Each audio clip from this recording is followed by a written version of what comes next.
now. Boom. Dream We Show Live ended it. Wednesday, and you ended it, and you started at bed. We live now. Are we? We're live. Wednesday. It's Wednesday. We're live for sure. We are live too. Wednesday on September 24th, September flew by, man. 2025. It's been a busy year, a busy month, and this month, I guess, was half and then half, kind of, I there's a basically stall plan period. things. I plan things up until the moment of something happening, and then usually I'm not past that moment until I'm physically past that moment in time. How's that go?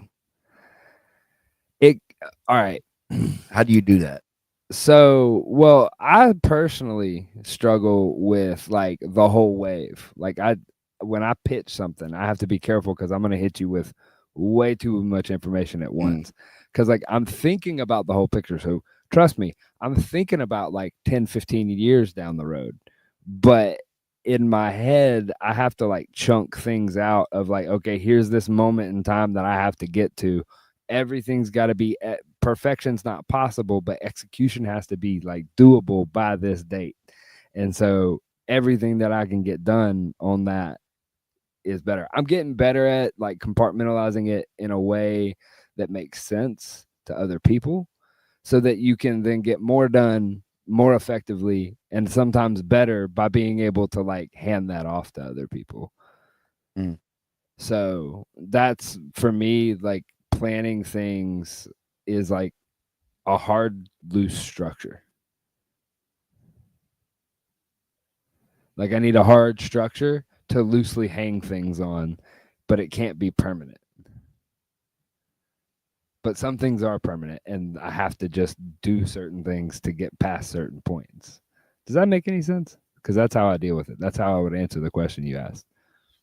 What did I ask? Welcome to the show, everyone.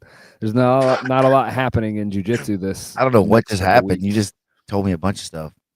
See, that's what I struggle with. I hit you with the whole wave Yep. instead As you were of explaining, not doing that, you did it. I specifically did the thing that I wasn't trying to do. Hey, good Yeah. times. Good times. So, yeah, it's compartmentalizing, like being able to get to each date because you were asking me like if I don't plan things until past like a certain thing, like Mm, how mm. do I get the plan done? Well, it's whatever the task is at hand, all the resources try to go towards that. And then once that task is on paper accomplished or whatever, then I start planning the next thing Okay. as opposed to trying to do it all at once because that's what I once used to try to do. That's not good. Doesn't It's work like very it's well. like the blue belt learning jujitsu. You learn how to do the berimbolo, but you forget how to do the guard entry. What up, Brooklyn? If you ever knew it. If you ever knew it all, you know? So how have you in I mean like in this vein of trying to explore your jujitsu and like as you were going up in the ranks, did you find somebody that was like structuring things out? Like how did you learn it? Did you break it out? Um, so I think again, looking back, some things were a little bit more clear now than they were before. Uh, I took stuff coaches would say like very literally. Okay. So I would try to do whatever the thing was, like however I felt like I thought was exactly the way that I was told, or shown how to do it and stuff. So there was a lot of it like that, where it was like that I just would get the information from somebody that was, teaching it, and I would see how they were doing it and stuff, and then I would try to like copy it.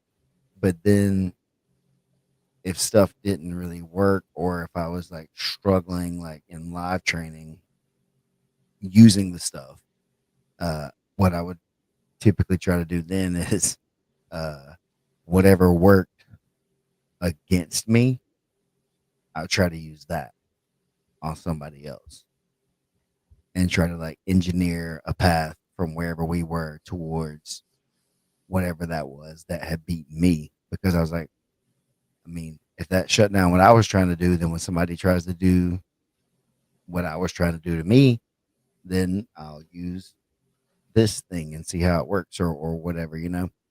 And At what point was it more of like a cognitive decision making process versus like just intuitive, like where you felt it?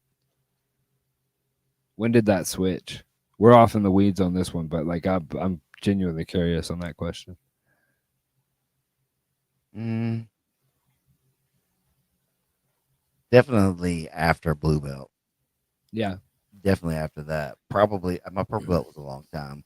So at that purple belt level, that's probably Somewhere where in that transition when somebody like for me it was like when somebody comes up and asks you a question and for the 800th time they ask you, man, how did you do like XYZ? And you genuinely, the truthful response is, I don't know how I did that. mhm, I was just right place, right time.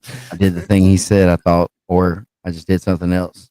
And then somebody comes up and tells you, like, no, no, no, that was a lot like what coach was doing, but you did something a little bit different. You're like, oh, I did? Yeah, it was definitely a purple belt. Now that I think Yeah. about it, I had a couple like level ups at that point and training partners and then people that were, I was around a lot more in jujitsu, more so than just like worried about MMA and striking, but straight like jujitsu dudes. So that I think that helped me start really like putting it together because, like you said, people would be asking questions and I didn't want to sound stupid. So I started really trying to like chart out my my paths or flows or whatever the words Be more were intentional at with the that. direction that you were moving in.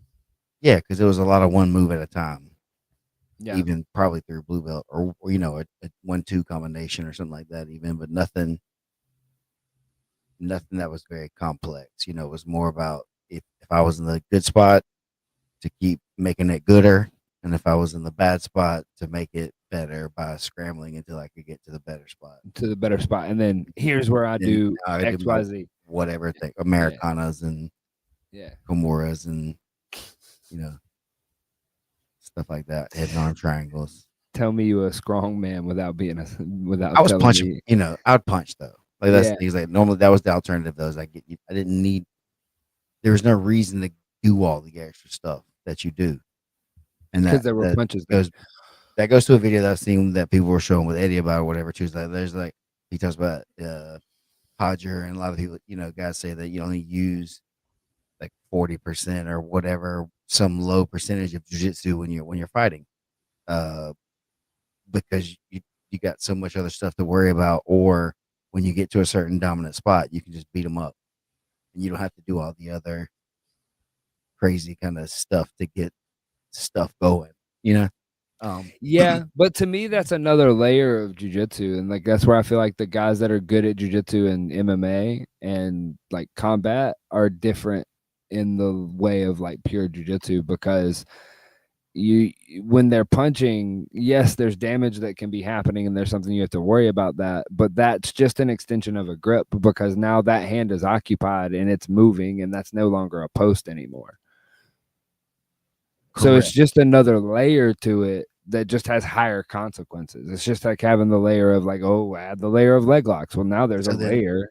but then when the consequences are much higher, the the attempts or whatever the Yeah, risks yeah, yeah, yeah. are The people strong. don't play They there try as less, often. right? Yeah, yeah, That's the yeah, thing. yeah, yeah, So yeah. that's what I'm saying. It's like when the consequence was you're gonna get knocked unconscious versus the consequence is you may have to tap You out. lose position, Yeah, or yeah, like some guy may beat you in a jujitsu match or something like that. It's not like a fight. yeah. Getting clipped once could be the worst possible thing that could happen. It definitely is. Lots of So times never. So you never want. That's why when people go, oh, I wouldn't fight. I don't like getting punched in the face. You're like, that's the idea. you should not. Anybody that wants to get hit in the face is gonna lose a lot You probably. shouldn't fight. Um, yeah, and so I wasn't very good either. So I had to grapple a lot Yeah. both ways or when things were going bad. And so positionally, that's how I had to look at it at first. Was like my coach was like, you need to spend all your time on your back, working mostly trying to like get up, or this thing we call close guard. Because if people can get away from that and you're on your back, everybody's going to beat you up. Even the little 155 guys were able to keep me down once I was kind of down in those positions because they could move around me. And I Yeah. didn't know how to stand up and It's the heavyweight frame and conundrum of really, yeah, putting and a the big, turtle on their back. slow one. Yeah, exactly. Um, and so he made me play off my back a lot. And I remember this one case, and we probably talked about, it, but it's we went and uh, we're gonna go do some training with this guy who was getting ready for like a Bellator fight or something. In which back then that was a big deal for. I mean, still, I guess kind of probably would be, but even more so probably way back then. It may not even been Bellator, something like Strike Force maybe. Um, and he was like, all right, he needs to work on somebody that has a good like guard and a big guy that can play guard a little bit. So I just want you to go in there and just get him in the close guard, and you just can't let him pass your guard. And it's like, okay, and it's like he's gonna try to punch and stuff, and he's like, yeah, he's gonna try to punch and different things like that. And so we spent probably like 30 minutes with homeboy just like tied up in my closed guard with me never opening it, and then me just like tying up his arms in his head, uh, to the point that he was getting like mad that I wasn't doing anything, and coach was just kind of like laughing at that point because I think he thought I might be stupid because I didn't know. Like I said, I just literally like that's what he said. Don't let him pass your guard. And I was like, well, if he can't open it, He can't pass it. he's not going to pass it for sure, right? And if I got both of his arms tied up, I remember somebody said, then he can't punch me either. And so this dude, I bet he was just mad as hell going into that fight. He did not win either, um, because he couldn't break a white belt's uh, Guard. Yeah, guard, yeah, right? yeah, So yeah. I thought that was great. So that was like something that showed me that too. But then he was like, "You got to work to stand up." And so you hear me talk about that too. Like, you got to work and then tie him up, but then stand up. Work to get back to your feet or get You have to to the win top. the rules of the fight because the thing is that I was fixing a comment on the fact that when you're in somebody's close guard like that, it's crazy how tired you can make somebody just with close guard. On the Especially like you bottom. said, if from the bottom that Mhm. they if they can't get out and they can't figure out how to get out of it, it's wild how tired they'll make themselves. I've been laying on my back with close guard, barely putting any effort, just kind of moving them back and forth with my legs, and they're just sitting there. Mhm. And you're like, dang, just slow down for a second. Yeah, and this was still the era of when guys were like, "Oh, I got 100 street fights or Yeah, whatever too yeah, stuff," and so it's yeah. like a real like close guard that was anything at all or really good jujitsu of any sort whatsoever was too much. I had the first fight similar to that dude. I was terrible and I kicked him in the leg like 3 times, and then he grabbed it when I tried to kick him in the leg the fourth time in a row. Uh, Just straight leg it's kicks. just working. It's just working. Yeah. Yeah. Might as well just do another one. I mean, hell. And he grabbed my leg and took me down and landed in side control. And Oof. yeah, it was scary for that half a second. I just panicked and just jumped back up. And then I, Derek loosed got it. him down. Huh? Just Derek loosed it. Just got up. Yeah, just literally just stood, just boom. I don't even know how or whatever. Probably just like a bridge and like run or whatever. And I hit him and got him against the cage and got him down, choked him out. So it was really cool. I don't know, a lot of stuff like that is like you got to be able to just pop back up, and in that Yeah. moment, that's an opportunity if you can get up before the other guy. This was a long time after the other stuff, but I learned like guys if they're gonna be up and down pretty slow, and so it that I guess people say that what GSP was really good at is like that transitional phase from the Yeah. Yeah. down to the up, and we I'm still gonna talk about catch it a you with lot a now. flying triangle or ankle Yeah, pick. I'm, but Yeah, that's what he was doing. Is what I'm saying. Is it like in the that was the early era of this like transitional jujitsu, like the transitional stuff. That's what these like young like cats, the Landons, the Derricks, the like these ones that are coming up, Rafa, like from the PGF that I'm thinking of, like those young cats, like they're hitting you in the transition, but where I see it backfiring on some of them is they're throwing themselves through some of the transitions Mhm. and they're getting caught on the backside because they're so committed on the pursuit of the in And between that's yeah. that now the ends are becoming more important. Is if I definitely have you, you never get to start the scramble. Or if we're in the scramble, I'm definitely catching you on the other side if I can stay safe in the transitions. Yeah, and so that's where it is, right? And that's why it's kind of a young man's sort of game in that way that you got to be able to do that to compete at a really high level. And I think this was the thing too back then, even, but not so much because again, MMA wasn't as refined yet still back Yeah. then, So coming in, you could still be like pretty tough and be able to get through. Right. So having those couple of things like a good close guard in the way that would tie somebody up because you get stand ups. The referee will stand you up if you could do that, and then also just being able to stand up on your own pretty good. We're like huge for heavyweights, maybe for everybody for sure, but like for a heavyweight of the era, being able to control that part of the fight because they had to work hard to get you down a lot of times. Yeah. Also, so then if you Yeah. can just get a free stand up, well, we would get penalized for probably in the PGF. Uh, it's what you would do. That's playing the game, though. That's how I know. Sometimes when I'm saying stuff, it's like, oh, you guys are just going to play the game on this because I've seen rules change on everything for so many years now that eventually somebody's going to look at that and see the flaw, even if I don't always see it yet. When something's happening, somebody is going to sit here and really just like look at it and see some to them very obvious way that they can exploit the rule set to their advantage. Um, and that's everything.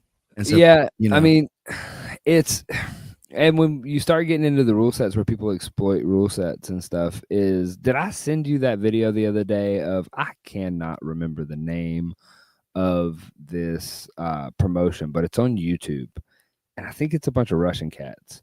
And they go like different places and whatnot. This one was like in Madrid or somewhere. Like it was in like a bullfighting arena that was like dirt. And they had the guys like walk out, and literally it's just the fighters, what seems to be their corners, and the production staff. That's it in these things. And they do them in like parking garages and stuff. And it's like the King of the Streets, I think might be this one. yeah.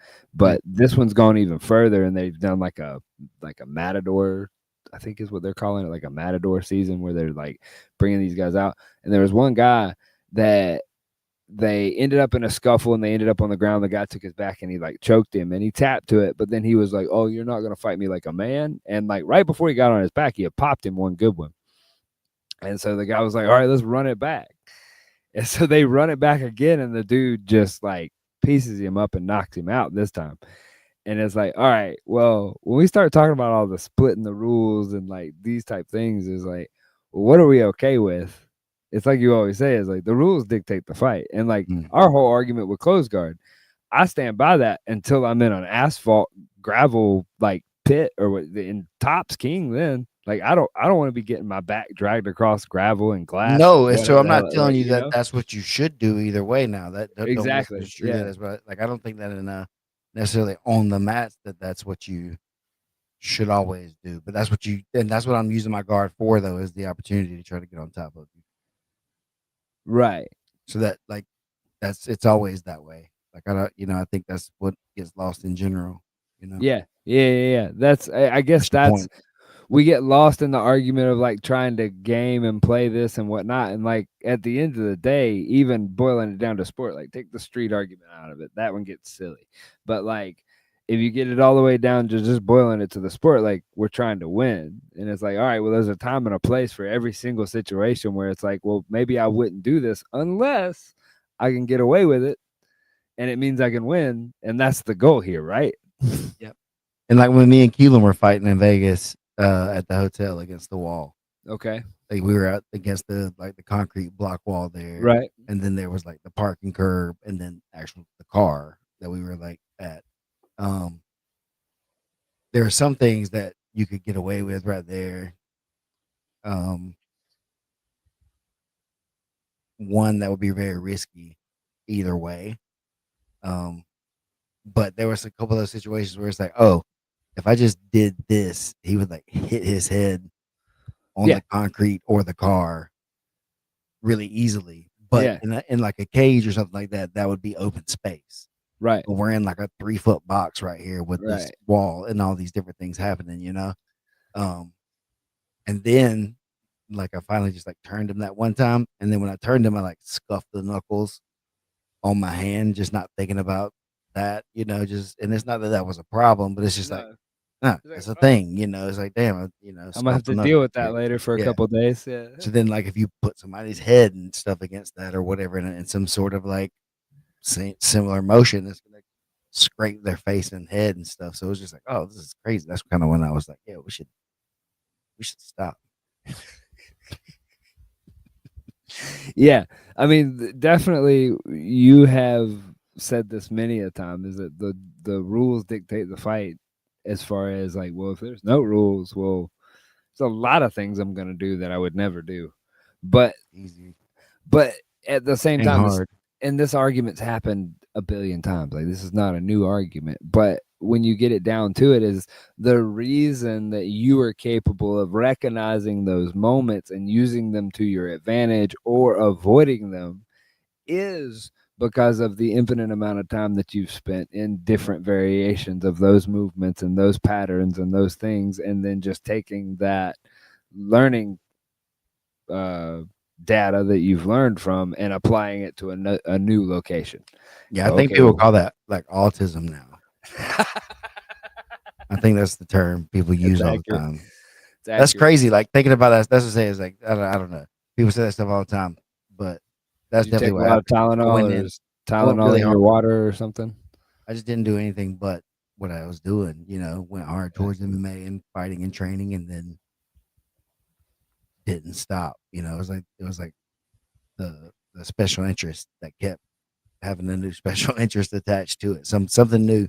There's always something going on with that. You know, it was either healthy or training related or stand up or grappling or Do you know you think psychology or I mean, but do you think that motion. some of that is also because we've been able to develop as a species with access to information increasingly? Like, because there's always been people that have been on that spectrum and been like the type of like hyper focused, hyper aware type that have been able to eh, pursue extraordinary things, because usually whatever that person had, they had an advanced access to information somehow, whether they were around a university or they were around a library, or they had some way to feed it. And now everybody can feed that, and so you can get a higher number of people that end up like being able to foster that, because it's a superpower for real. Like, I mean, people knock on like autism and the like spectrum and stuff, is that like if you really learn how to focus and you like, that's all that your brain is on that one track.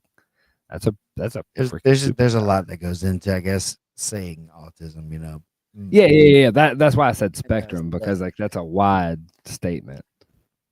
there's a lot of So I think it just, but like you're saying, I guess I have spent a lot of time thinking about this in lots of different avenues and situations and rule sets, from all kind of things, even to just the professional wrestling bit of like working Yeah. and having a good time and stuff like that. Even so, yeah, I think it's I don't know. It's always changing. It's always going to change. That's the one thing that stays the same is that things change. Um, so now we're in this one spot, which is not very far from where we've been before. I think it's a little bit, like you said, a little more promoted. There's more mass exposure. There's more people doing things this time around. Yeah. But I swear, and I'm not saying I was good at this stuff and did it because I never did it even then, but I remembered it once people started doing it again. But a lot of these like inside heel hooks Yeah. and things like this. My first MMA coach, Franklin Aguirre, was doing that kind of stuff with lots of the weird leg entanglements and where he'd like sit back on people's legs from guard passes and different things like that. It's the old catch wrestling stuff. And people would That was the say, answer to "Oh, that's jiu-jitsu, right? whatever gimmicky." Like the jiu-jitsu guys we knew would say, "Oh, that's kind of gimmicky," but nobody could beat him. Yeah. Like UFC dudes would come in there, and he just like end up tapping them out too. Like it's just doing grappling though. That's the thing is that he had a bad neck, so he couldn't really fight anymore, etc. Uh, but it was like, damn, okay. People were like, that's just cheap, those are little cheap moves or Yeah, whatever. yeah, It's yeah. not really like a thing. But I it like, works. and I didn't know any way better or not either too. So I'm like, whatever, because he could just hold me down. He could just beat me up, whatever Yeah. he wanted to do with me. So Yeah. I was like, yeah, he's just whatever. He's just choosing to do that on you because it makes him laugh or whatever. Uh, but so there were people, the Gokor group back in the day, Gene LaBelle circle of people were doing types of these things. They weren't doing the exact stuff that people are doing now, but they were definitely gripping and ripping on stuff. Um, I mean, there was that it'll first circle back. generation. Yeah, I mean, that was that first generation that was like right before Eddie. That was. I'm trying to think of names off That's the top of my head. as he was coming up, Yeah, that were there were guys that were, and there's guys that get referred to as like 10th Planet, and sometimes where I feel like that 10th Planet gets deemed as like leg lockers. But like, correct me if I'm wrong, the leg lock like phenomenon of 10th Planet was like the Eddie Cummings era, right? I feel like that's more when it like became mass, but I think Okay. it's always been okay. And people who It's were always been okay because it was the other half or whatever. that's what I'm saying. So I think that's what made it where people were kind of being hateful about it. It's because it was before the trend, even people were doing it some Yeah. and Yeah. not, and then it hit the mass thing. And then like, of course, everybody like locked in with that idea of it because that was the new meta, I guess. Well, they go in. It's what happens with every move that gets Yeah, they named started after something. studying it and it's like, oh, we got, so that's what I'm saying. It's like, so They there were people finally that were break off doing somebody big with it, and they're like, "Huh, this must work." And then everybody studies it. Everybody creates their own version of it, and then everybody creates a counter, and then that counter gets renamed, and then we move on. Yep. And then everything circles back again. So people are going to be trying to pass from their knees now, and then you'll see it again. Now people are jumping up on the front headlocks again. Turtle's important. Front headlocks coming back, baby. Like it's always been, I feel like, important, but I feel like it's definitely seen more. It gets Importance capitalized on when, I mean, it was like the last time I saw that phase was like Kevin Buring and that crew. Like as they were coming up, everybody was getting a lot of front headlocks, getting a lot of, that was like the Japanese neckties were really big, and everybody was like passing guards, floating and stuff. But then you do all that while Kevin Buring, as a blue belt, is in butterfly or butter half on you. He's going to spin out, take your leg, and snap it before you have a chance to do anything. And so you better figure out another way to pass guard. Mm-hmm. Yeah, and that's to say, so you went from being able to pass, standing or whatever. And see, this is another thing too. Is like, I think I saw a video about it somewhere. People were talking about it, but like holding people down or whatever. You used to like almost have to pass kind of on your knees to be able to keep somebody down when you're doing MMA and things like that. Like you'd be on your toes and stuff, so you could like hover, but you'd want to like be down. You wouldn't necessarily want to be standing and passing. Because if you spend too much time like that, they'll give them a stand up. Yeah. So you can't really like. You had to be engaging on the ground. You got to be trying to progress if you wanted to continue on the ground. Yeah. The passing, you got to hold them down, though, right? Yeah, I don't want to let you get back up after yeah. I've got you down. That's the biggest thing. That was the point in the takedown, was to get you to the ground whole and hold you point. down. Exactly. Or the sweep of everything, Even early on, guys didn't care. Like they were like, "Oh, I'll pass or I'll take you down right into your guard and just posture up and beat you up in your guard," until they realized what we were just talking about earlier is like, well, some people have guards. Randy Couture said, half guard, sit on their inside thigh. And I was like, Yeah, he's right. yeah, And until of people learned course. how to like get stuff off of that in a better way or to not get stuck there, that was the best spot to go because then you could pass in either direction from there. And I think Even in today's modern like half guard game, you can't hover in half guard in MMA. You gotta like go. yeah, Like you on the gotta be bottom, you getting mean? on bottom. Like you can't just hover. Like in today's modern game, you can still play that. What you're saying is that like if a guy doesn't want you to leave half guard and forces you to stay in half guard and then just starts beating you up, that's terrible. Especially if Yeah, he gets that wedge in there where he sticks that. I've been studying a bunch with that wedge on like the different inside space. locations. Like, dude, that knee and the hip, and like now they can't go anywhere. I'll just sit there and beat you up. If I got elbows, bruh. Yeah, and that's it. They'll turn over Yeah. on their side. That you can reach around their back, handcuff that other arm a little bit.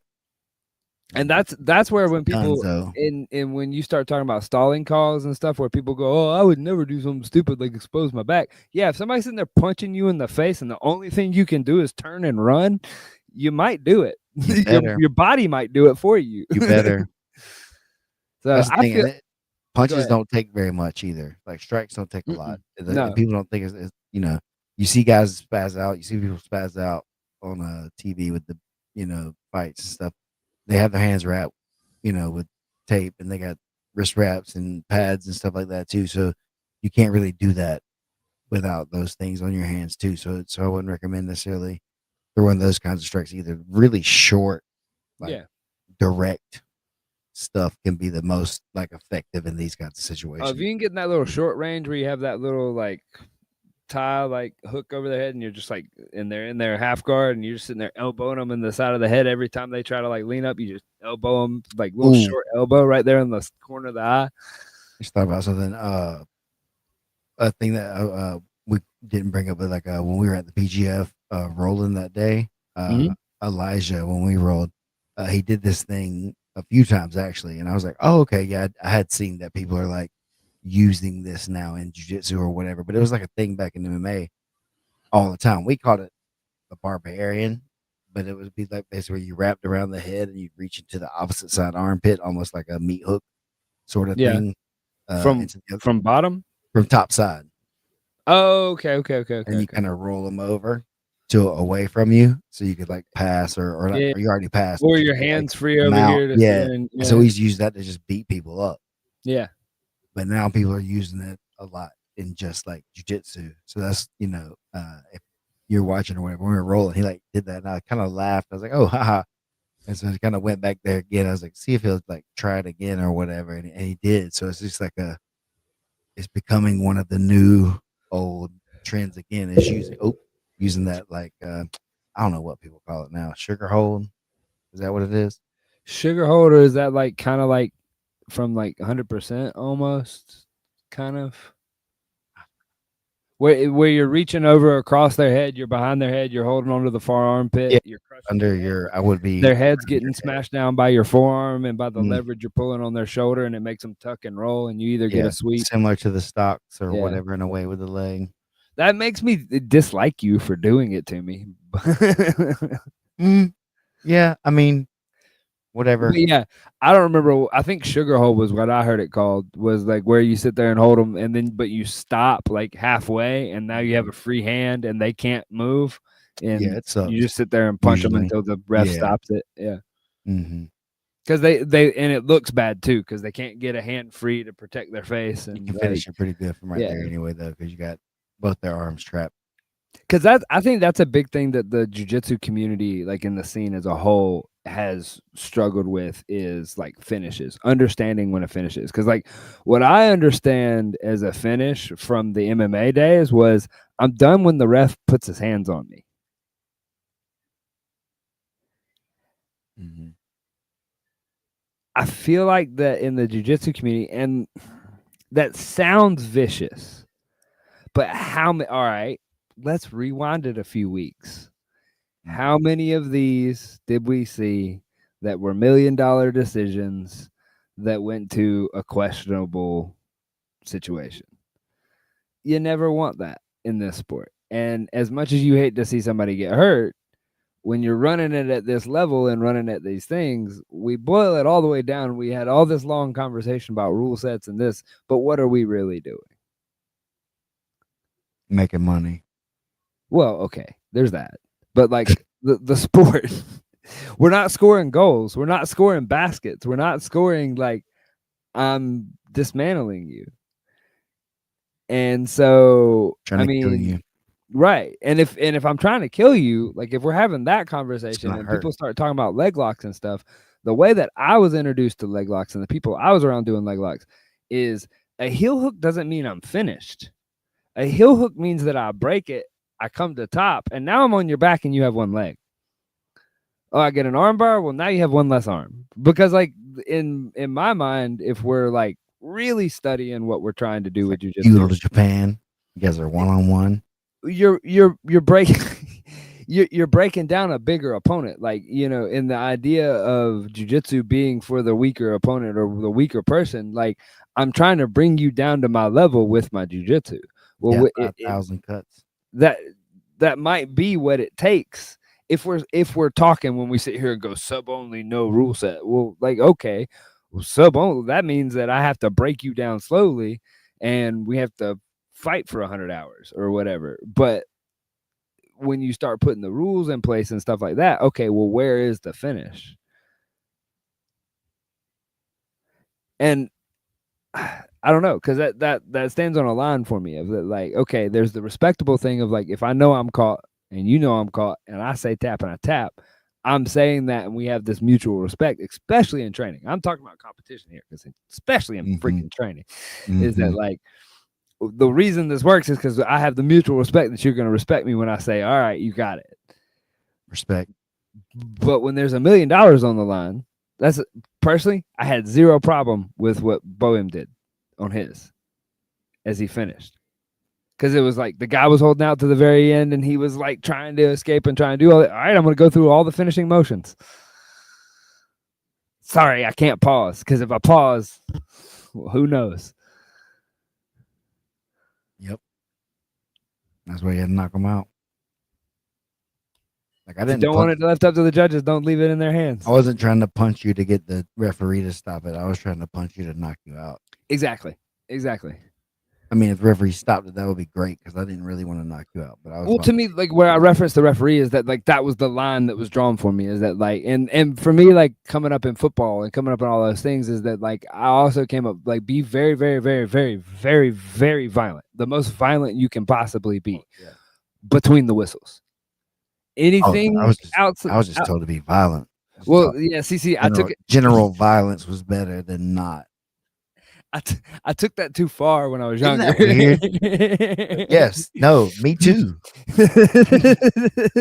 Is that, yeah, I understood that. And that's where my own dad, like in one of my fights, I had a fight that I was really excited for. He was a like really game opponent. He was like one of the better area guys, and we both trained hard for it. It was pretty hyped, and it was like right when the MMA shows were starting to get done at like health shows, you know what I mean? Where like they'd have like Iron Man weekend and then they'd have like like an expo. It was like one of those kind of vibes.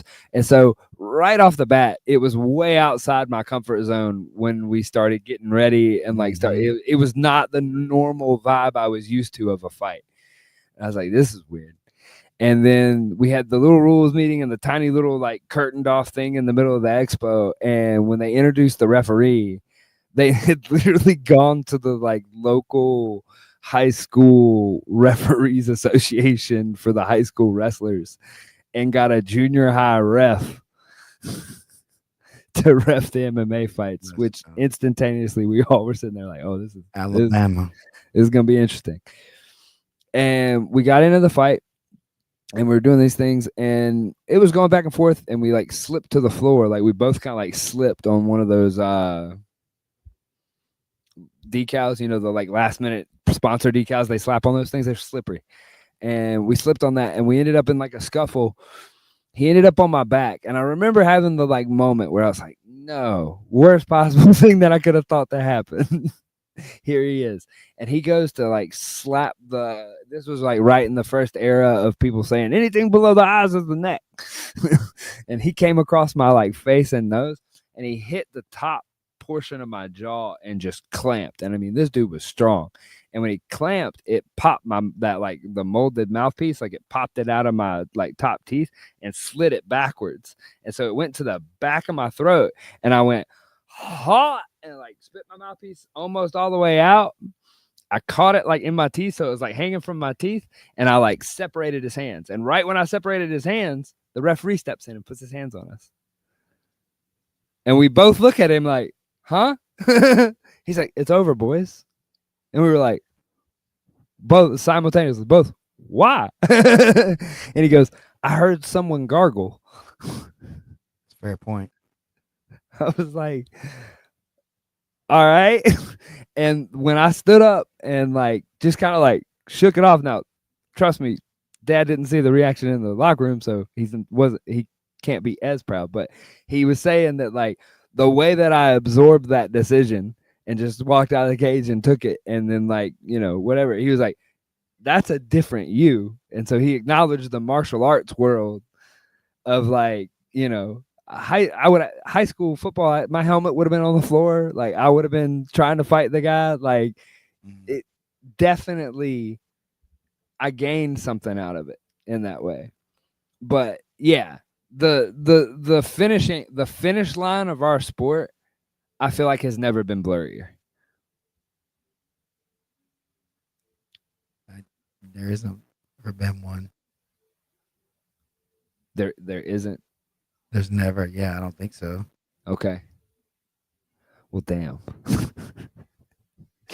Maybe I was just looking for the wrong finish line.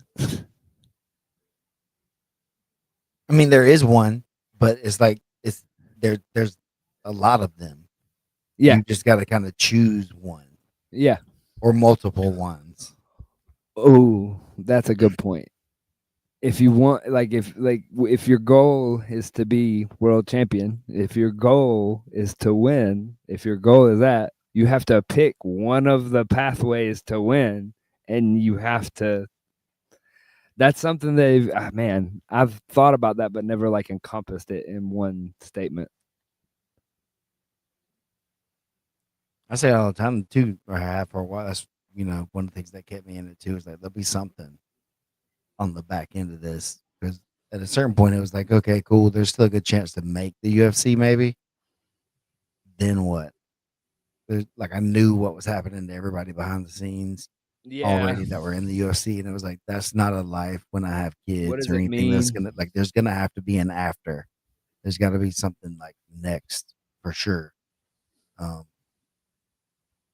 And so I think that's what it is gonna end up. It has to be for everybody, unless there's gonna be some kind of collective bargaining with trusts and things like that, where the players get what is the word for that, pensions, things like that, where unions, yeah, where they're getting paid for being part of the leagues and things like that a lot for doing a lot of these things, because.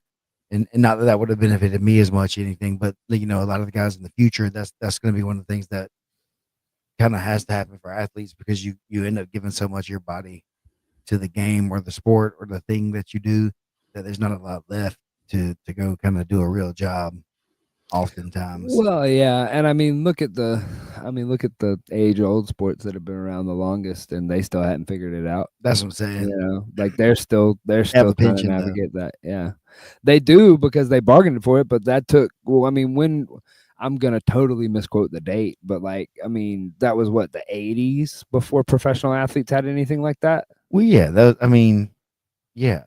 Right. That's okay. The 80s were a long time ago. As I said that, I was like, I forgot the 80s weren't just 20 years ago. Old people have lived lives and had children since then. Kids have gone to college. There's been multiple generations. About, Grandpa? Have y'all heard that new Leonard Skinner song? They call that Free Bird. That thing, I think people are gonna like that. Aren't they all dead? You ever heard Freebird? Yeah, no, I feel you. Yeah, I mean circles. Everything goes in circles, right? And I mean, Great. yeah. So Spirals.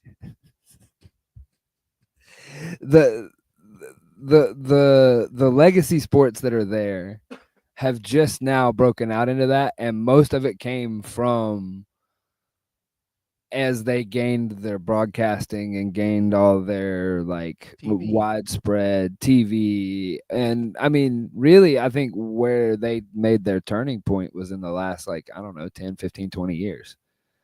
You know, just now you're getting something global from NBA and NFL and stuff like that. Like they've always had like Yeah. a foot in the door, but they never really went full blown until, you know, the recent years. So, I mean, as a sport as a whole, we've finally kind of started to like crest the hill of at least everybody agrees that there's not one rule set that is perfect now. I feel like that everybody for a while there was in their own little section saying ours is perfect. Now everyone agrees that there wasn't a perfect one out there. And now I think that we're starting to see things come closer to a more unified scene in that way, in my opinion.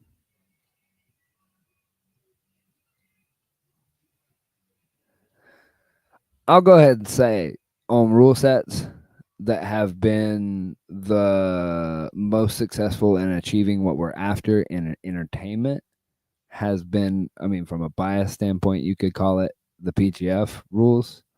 But I've also seen it at work down here in Mexico where we've put on a few of the tournaments where we ran the PGF rules, and we've even discussed and had like preparations to need to have to throw stalling calls.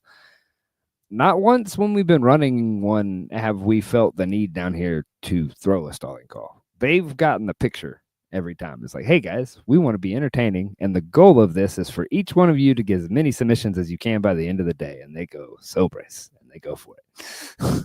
What's sobers? It means envelopes. That's right. You told me. I've told you that. But they use sobres in the way that, like, you know, the younger generation might use the word bet. Like, you go, hey man, I'm gonna meet you down at the park later. Make sure you bring the ice for the sodas. You could say sobres. You just tell them envelope. Yeah, That which means I'll be there. it means sealed deal. Like, I got it. Bet. Gotcha. I don't understand it, but I get it. What you're saying, I like it makes sense because it's slang. That's the point. Right. Yeah, it's You slang. know, yeah, that's the whole point. Yeah, it's not a real thing at all. Which is Um, like 99% of the Spanish that I hear down here is slang. So it sometimes gets difficult to learn it from Duolingo. probably a lot of the English you hear too. Yeah. Yeah. That's when I realized that was on a trip where me and Keelan were in Boston, and we were doing PGF up there in Boston, and I was standing outside and I was listening to a group of guys like talk next to us, and I was like, because I just had the conversation in Mexico where I was like, they were telling me how they could tell like Argentinian Spanish versus somebody from Venezuela versus somebody from Spain versus somebody from Cancun versus somebody from Mexico City. Like, and I was like, huh, you can like hear the difference in the Spanish because it sounds the same to me. And then I sat there and heard English and the Boston uh, accent and slang. And then I sat there and was like, oh, yeah, if you didn't know English very well and you listened, that would sound like a completely different language over there. Mm. If you learned English from me, vice versa. I was Yeah. like, that's crazy. But Yeah.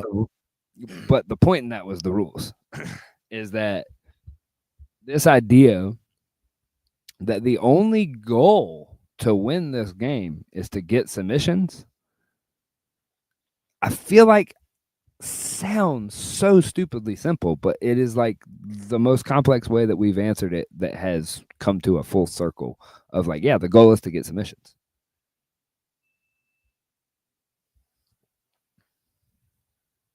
I don't It know if I was is. okay. I didn't know if I was expecting something off the back end of that or not. I don't know either. I was just trying to think about it. I still, I don't know. I still wonder about that. Yeah. Where's the hole if you had to poke one?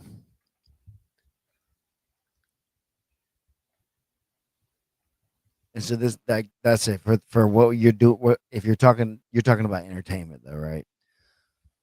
Yes, for the And the goal masses. is submissions. Then yes, Yeah. there's no art. That's it.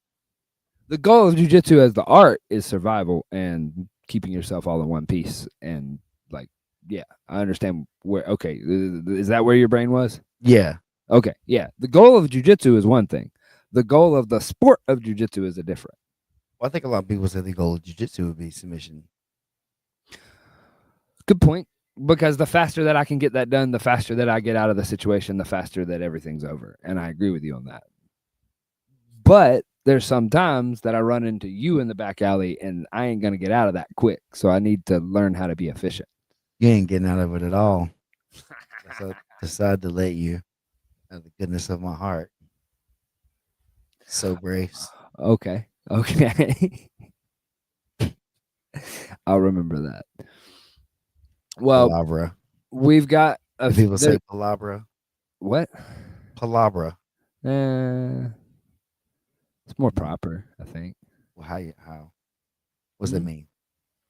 What What does is that mean to you? palabre? Yeah. Bruh. Bruh? BRA. Don't look it up now, fool.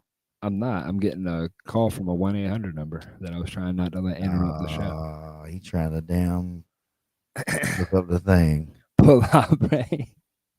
Palabra. Palabre. What does it mean to you? That's just the word.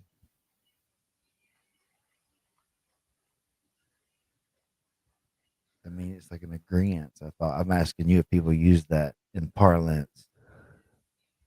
Like as far as like saying like, When like somebody, you're like, yeah, palabra. Do you agree? oh, no. Next.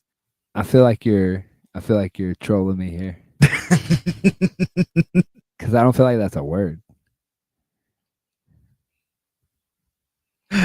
I haven't looked at any comments, but Wallow, if you're in here, don't say it. They don't want to be saved. Anyways, I got a few more minutes, but you got something coming up October 3rd. Is Yeah. that correct?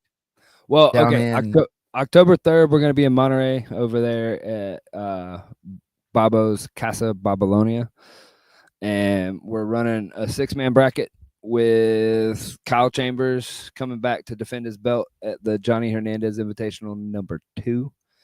And we're going to be running PGF rules. We've got the stalling calls in place, and they're in the gi pants and rash guards. So no gi OG is what they call it. It's a nod to the Eddie Braj and the original Get Up. And so they are running it for $2,000 US and bragging rights to take home the winning rights at Casa Babylonia, and hopefully like kind of give a little bit more exposure to this like scene down here on the rule set. And like I said, they're a big fan of like just getting in and getting as many like matches as they can. We're running it in the 6-man bracket. It's gonna be a round robin, so like everybody's touching everybody, and the highest score wins. If there is a tie, we'll run it at like a 10-minute sub only, and then the overtime rules. So, but here we rarely have had to go to overtime. I think on the first invitational we had one overtime. All the rest of them were running and gunning, and the gi pants definitely add an element to the like leg entanglements and stuff. Because I mean, if you can imagine the friction and the entries that some of these guys have is wild. So it's gonna be fun. A couple other surprises tucked up in there that are going to be on there. It's going to premiere live on October 8th over on the PGF channel. That's crazy. So how many people are in the bracket you said? 6. How many brackets? Come again? There's 6 people in one bracket. That's all you guys are doing for this one for Yeah, 2000. yeah, yeah, Okay, yeah, yeah, just making yeah. sure I was tracking One everything. Just bracket, doing that. 6 people running round robin, PGF rule sets.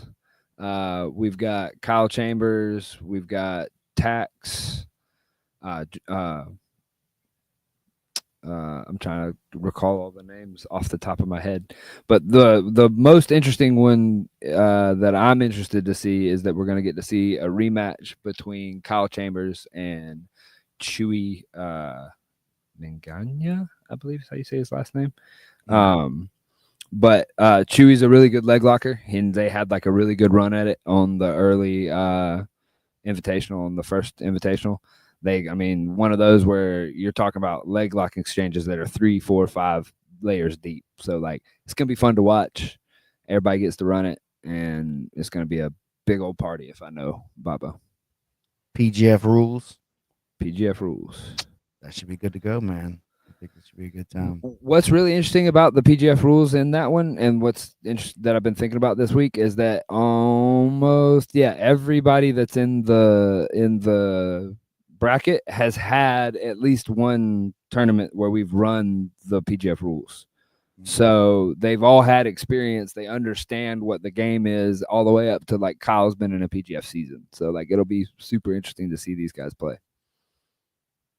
Right on, man. I've got to go get in the car pickup line for this middle school here so I can be a good parent to my kid.